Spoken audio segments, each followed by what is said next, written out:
ओम नमो नारायण। सभी का बड़े प्रेम और सम्मान से हार्दिक स्वागत है। परमात्मा घट घट के वासी हैं। ये बात प्रत्येक संत, प्रत्येक महात्मा, प्रत्येक ब्राह्मण के मुख से हम सभी सुनते हैं। मैं एक उदाहरण देकर बताता हूँ।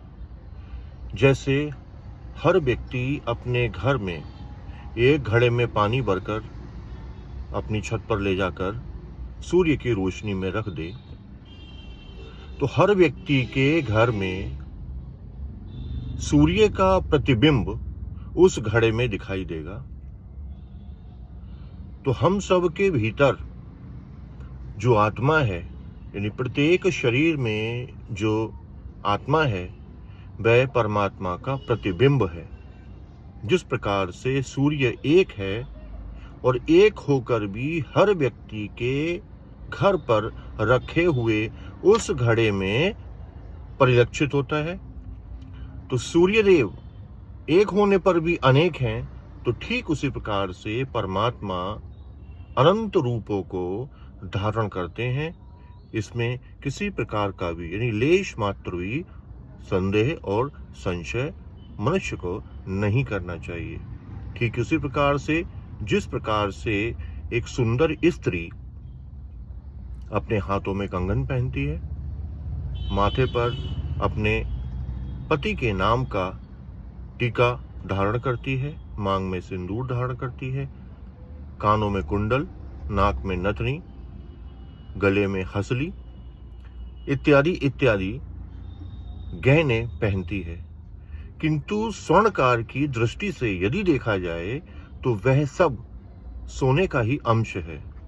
सोना जो 1, 1.5 या 100 ग्राम लिया गया और उससे विभिन्न विभिन्न महिलाओं के लिए पहनने के लिए गहने बनाए गए, गहने गढ़े गए। तो वे गहने, वे सभी वस्तुएं जिनको वह धारण करती है, वह सब ही सोना ही तो है। तो ठीक इस प्रकार से ये बात बिल्कुल सत्य है कि परमात्मा घट घट के वासी हैं। उन्हीं परमात्मा की हम अपनी बुद्धि और मति के अनुसार, अपने प्रारब्ध के अनुसार, अपने माता पिता के संस्कारों के अनुसार पूजन स्मरण करते हैं और उनसे प्रेम करते हैं। प्रेम की भी अपनी एक परिभाषा है। किसी व्यक्ति ने एक स्त्री को देखा, उसके होठ उसे अच्छे लगे, गाल अच्छे लगे, उसके नयन अच्छे लगे, उसका मस्तक अच्छा लगा, उसके बाल अच्छे लगे, उसका चलने बोलने का जो तरीका है, ढंग है, वह अच्छा लगा और उसको उससे प्रेम हुआ।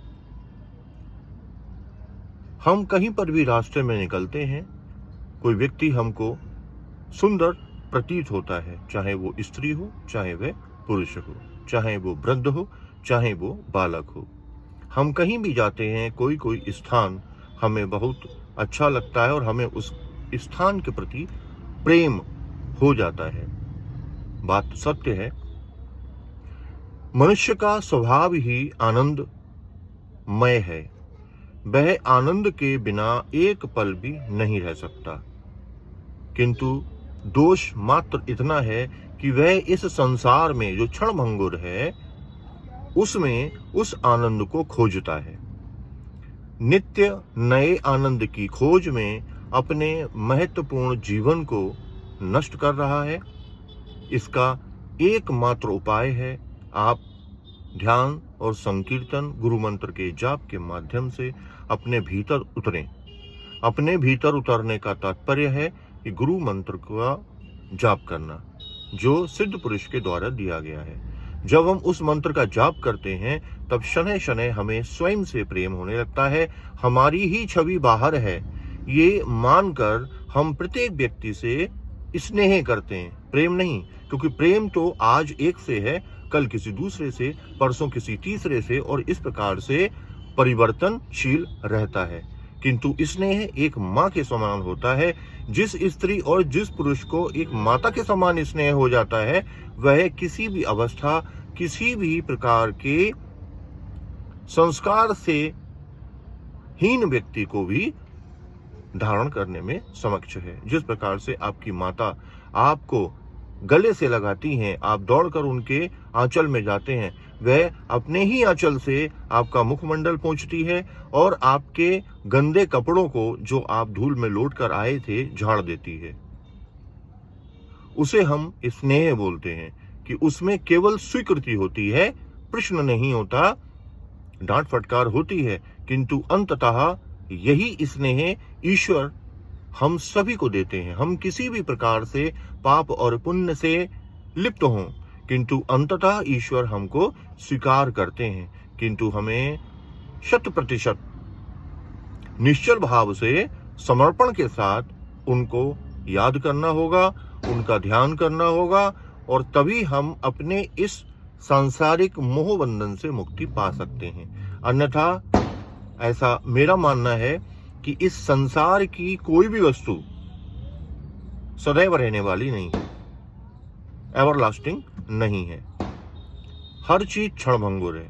मैं कहूं सब कुछ मिट्टी ही तो है, सब कुछ मिट्टी होना है, सब कुछ सोना चांदी हीरे मोती, स्त्री पुरुष, सुंदरता कुरूपता, लंबा व्यक्ति छोटा व्यक्ति, टेढ़ा व्यक्ति, इत्यादि इत्यादि। इस संसार में आप जो कुछ देखते हैं वह भ्रम है, वह सब मिट्टी ही है।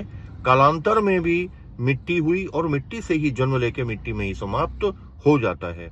मन में विचार आया तो आप सबके सम्मुख ये रखा, तो घट घट में वास करने वाले परमात्मा ही हैं। इसका उदाहरण मैंने आपको अभी दिया।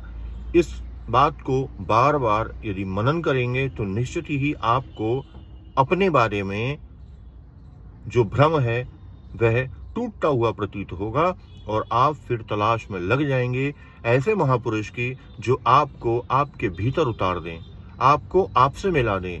वो कौन है? वो है सदगुरु। तो हमारे गुरु ही ऐसा कार्य कर सकते हैं। अन्यथा इस पृथ्वी पर चाहे कोई कथावाचक हो, चाहे कोई मठाधीश हो, चाहे किसी भी प्रकार का व्यक्ति हो, वह सब अपने ही लाभ के लिए प्रत्येक व्यक्ति को मूढ़ समझकर भ्रम में डालते हैं। किंतु सदगुरु हमें अपने जैसा बना देते हैं, वो भी अपनी कृपा करके। तो ऐसी कृपा की प्राप्ति के लिए आपको परमात्मा के समक्ष प्रार्थना करनी होगी कि आपको सदगुरु प्राप्त हो और आप स्वयं उस आनंद को प्राप्त कर सकें जो आपकी नेचर है, जो आपकी प्रकृति है। ओम नमो नारायणाय।